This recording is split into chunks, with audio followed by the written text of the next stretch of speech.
welcome back to the show. Thank you so much. You brought Lala with you. Lala, the star of the show. I'm going to give her a treat because she's such a good girl. There you go. Oh, what a good girl. Oh, she doesn't want to. Oh, she doesn't want to. Lala's dressed up and wearing a tie tonight. She's got my tie. Has she become super famous now from Traders? She gets recognised on the street, like seriously. Even when it's not me, like when Grant takes her out or my assistant takes her out, Grant's my husband, people recognise her. Like they say, is that the dog off the Traders? I know. Yeah, It's so cute. Congrats, by the way, on the Traders. You got to be one of the busiest people in show business right now. Yes. You're so good. Thanks, Ginny. People are freaking out. I know you're doing the Traders. You're also doing I read that you're doing a film in France and In Belgium. Belgium. Yeah, I'm doing a French film. I was just there. I was actually yesterday. I was on set in Belgium. Speaking in French? It's a French. I speak in French in it. Oh. Oui, c'est ça. Ouh là là, ça sent. C'est mon premier film en français, mais qu'est-ce qu'on peut dire? Un chat mange l'orange. Oui, c'est ça. Yeah, there you go. See, this is good. C'est That's mon awesome. chien Yeah. là-bas. But it's and also what's hilarious. It's kind of a big thing when you're in a set like that because you're constantly trying to understand what's going on. Do you know what I mean? Because I'm quite good at French, but my accent is better than my vocabulary. But they actually there's a lovely lady called Audrey Fleurot, who's the French girl star of it, and she actually does things like ooh la la la la la la la la. And I thought, are you taking the piss out of me? Because do you really say that? People in French say ooh la la la la la la la. That's the best thing I've ever heard. Ooh la la la la, and then Lala is here. Oh my God, perfect. Lala, we're not talking about you, but we always are. Now cheat. But also, I also read that you're also DJing. Yes, I have a side hustle now. Yes, it's true. Talk to me about this because it's an interesting story. I like this. I have a side hustle as a DJ. So I DJ sometimes. And I now run another side hustle. I'm the artistic director of this theatre in Scotland, Pitlochry Festival Theatre. Thank you. And it's very exciting. I just started. And we've had a writers' festival recently, which I had to programme, which was fun. And then at the end of it, on the Saturday night, I thought, I'll DJ a big party and I'll invite all the town to come and sort of really, I want all the community to come and use the building and everything more. And so I DJ'd, and there's not been a show on in the theatre for a while, so all the techie boys went nuts, and it was like Studio 54. It was nuts. And hundreds of people came, and I DJ'd up a storm. You put flyers all over the place. This is the chip shop. This is the local chip shop. That's me. That's my flyer. And how... But it's sort of... I have done... Like, I love DJing. I love, like, getting everybody up to dance. I'm really good at making people let go. Yeah. As it were. And also I DJ'd once last year for Cartier. I did this party in Florence for Cartier. It was very swanky. Fun. It was like a fashion, like, you know when they release their new line of jewels and they have all these, instead of a fashion show, they have people going along like this. That's great. Oh, interesting. Oh, they're just walking around with their jewels? And then they put their hat, there's a big thing in the middle. There's a big thing in the middle. Oh, you'd be great with all those. They have a big sort of magnifying glass and they put their hand in it so it magnifies the diamond. Wow. Anyway, so it was at the Palazzo Vecchio in Florence, and in this other room downstairs I was DJing, and I had all like some, rings on, they give you things to wear and swanky things. And then when I went down to DJ, they said, oi, and the security men it was like Cinderella, they took all my things off. And they gave me fake ones instead, so that if I danced too much, they wouldn't fly across the floor and lose them. And and then I'm DJing away. A pumpkin, yeah. Yeah, it was like that. And then they said there was a little, because they said that I couldn't have it too loud, too many decibels, because the integrity of the Palazzo Vecchio was at stake, and they might crumble to the floor. Wow. So I was like, oh, come on. And I was like, they would come to me with a little machine, they could go beep, beep, beep, if it was getting too loud. Like I was, playing Kylie Minogue or something. Kylie might have, brought the Palazzo Vecchio to its knees. You really... The roof is on fire, yeah. But it's so nice that you could bring a building down by the vibrations of your dancing. I wouldn't even think about that, but of course a beautiful old building's not built for...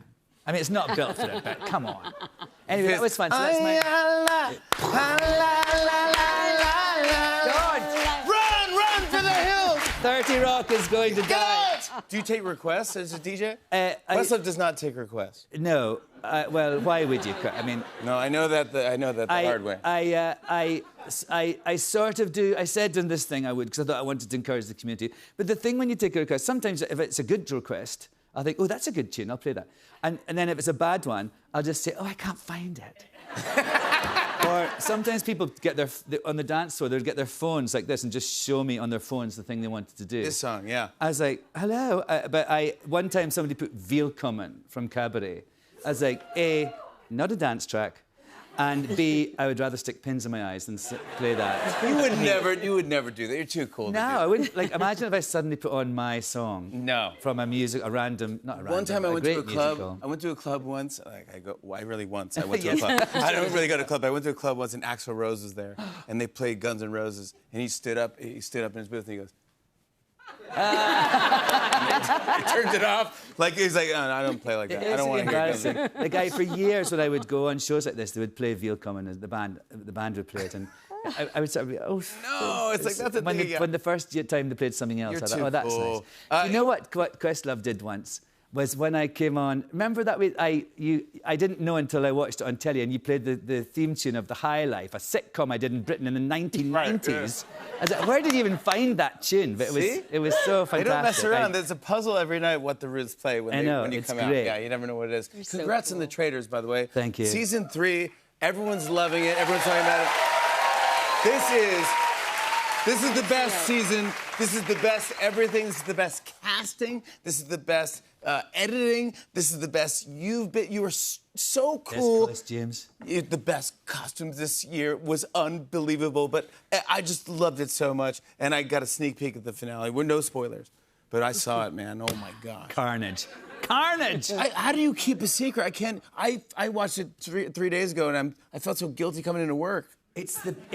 I didn't want to talk to anybody. It's the power. It's the knowledge. It's a curse. It is.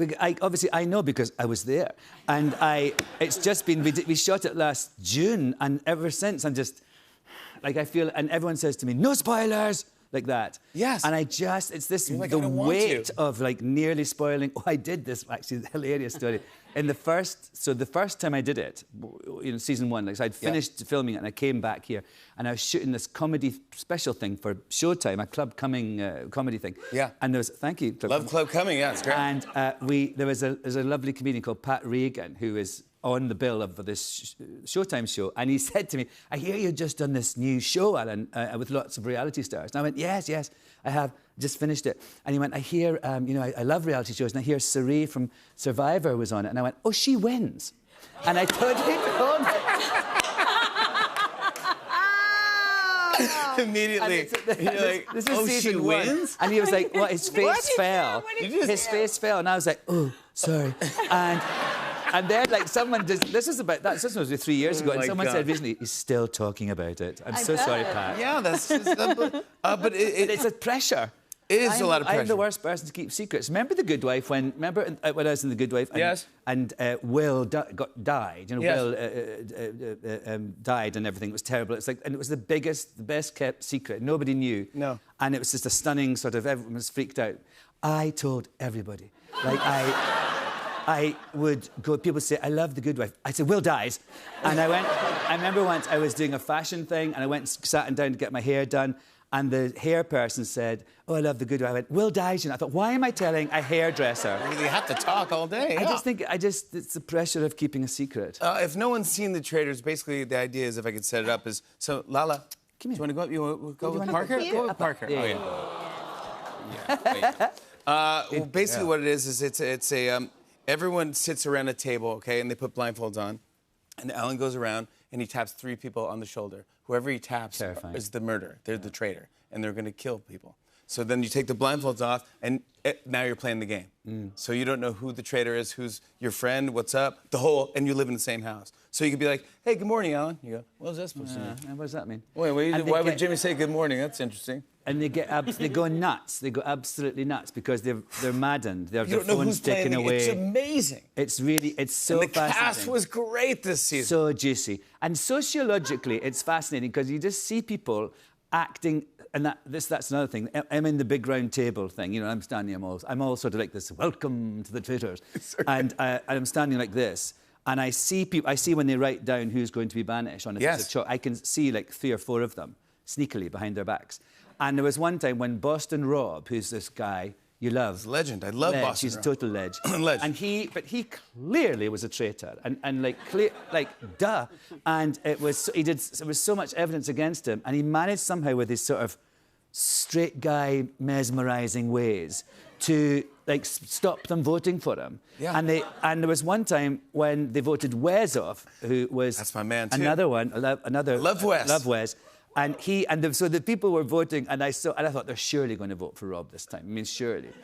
And I saw somebody write Wes down, and all of a sudden, I have a little thing in my ear, and all of a sudden, I hear this, Alan, your face, your face, your face. Because I thought my face was doing this. But you were... What I was actually doing was this. Oh. I rolled my eyes. And I couldn't believe it. That's It becomes sort of like Lord of the Flies. You know, the pack mentality is really it is Lord fascinating of the Flies. to watch. I say that the show is like Lord of the Flies with Botox. It's so good. I want to show everyone a clip. Here's Alan Cumming in season 3 of The Traitors. Take a look at this. Excellent. So, Brittany and Dolores, your ride awaits. I'm a little nervous. I do not like taking careless risks with my life like this. It's just not something that I enjoy. My children need a mother. Oh my God. What did I get myself into, Brittany? Listen, I'm not about adrenaline junkie sports. If I was supposed to be flying, I'd have wings. I ain't about this. This is not the Dolo I know, no. Yeah, that's right. Alan Cumming, the entire 3rd season of The Traitors, including the reunion, is streaming now on Peacock. More Tonight Show after the break. Stick around. Who won?